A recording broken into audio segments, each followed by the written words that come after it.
Married to Medicine Season 12 Reunion Part 2. Tears, tension, and a whole lot of, we're not done yet, energy. Let's go ahead and say it. Reunion Part 2 of Married to Medicine Season 12 was not about healing.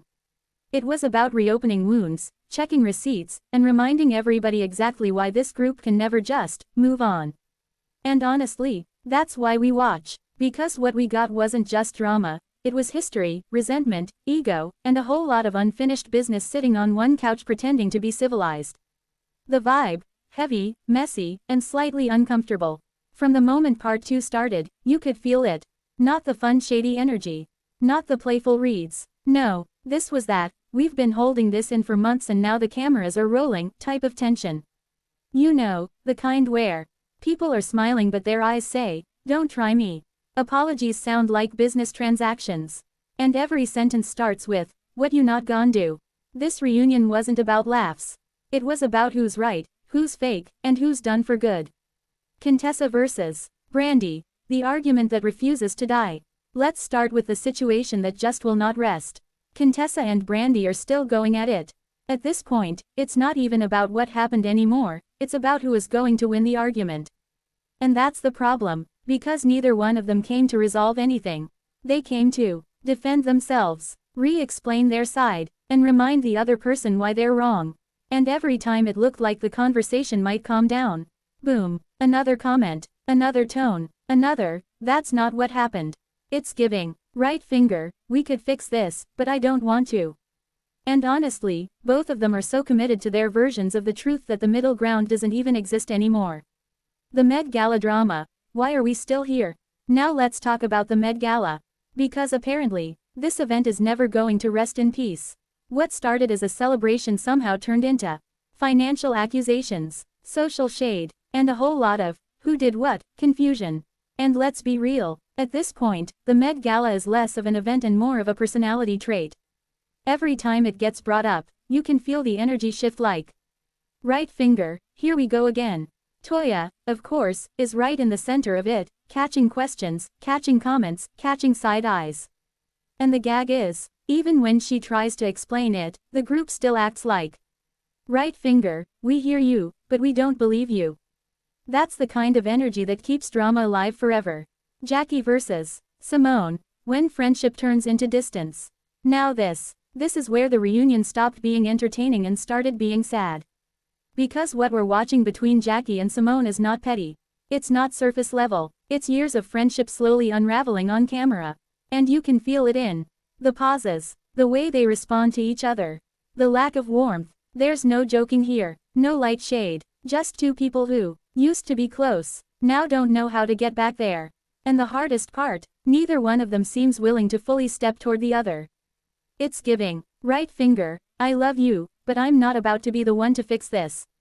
And when both people feel that way, that's how friendships end, quietly, slowly, on a reunion couch, heavenly, politics, questions, and avoiding a straight answer. Now let's get into Drive.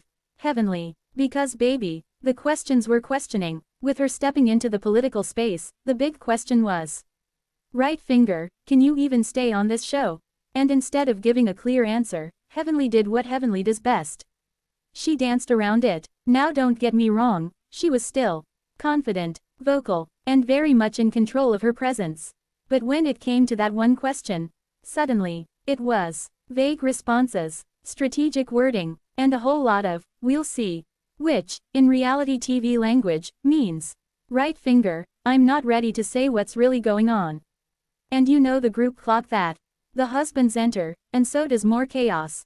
Because just when you thought the women were giving enough drama, the husbands came out, and immediately, the energy shifted again. Now we've got opinions from the sidelines, old issues being brought back, and a little bit of, why are you speaking on this? Eugene, in particular, found himself pulled into conversations that felt like, right finger, I didn't even sign up for this part. But that's the thing about this group. Nobody is ever truly on the sidelines. If you're connected to the drama, you're in the drama, and when the men start getting involved, that's when things go from messy to layered. Quad, healing, but also not done talking. Quad came into this reunion saying she's in a different place. And to be fair, she does seem more grounded. But let's not act like the past isn't still right there under the surface. Because once the questions started coming about her relationship and her ex, you could feel it, that shift, that moment where healing meets reality TV. And the group, oh, they were ready. Because nothing makes this cast perk up faster than right finger. So, are you still talking to him? And suddenly, we're back in old dynamics, old feelings, and old conversations that never really got closure. Quad handled it, but let's be real. That chapter isn't as closed as she would like it to be. The real problem, nobody is letting anything go. Here's the truth about this reunion. The issue isn't just the drama. It's the fact that nobody is letting go, nobody is fully apologizing, and nobody is truly forgiving. Everything is half resolved, half explained, and fully remembered, which creates the perfect storm for right finger ongoing mess. Because when people don't move forward, they stay stuck in the same arguments, just with new wording. The group dynamic is changing, and it shows. If you pay attention, you can see it.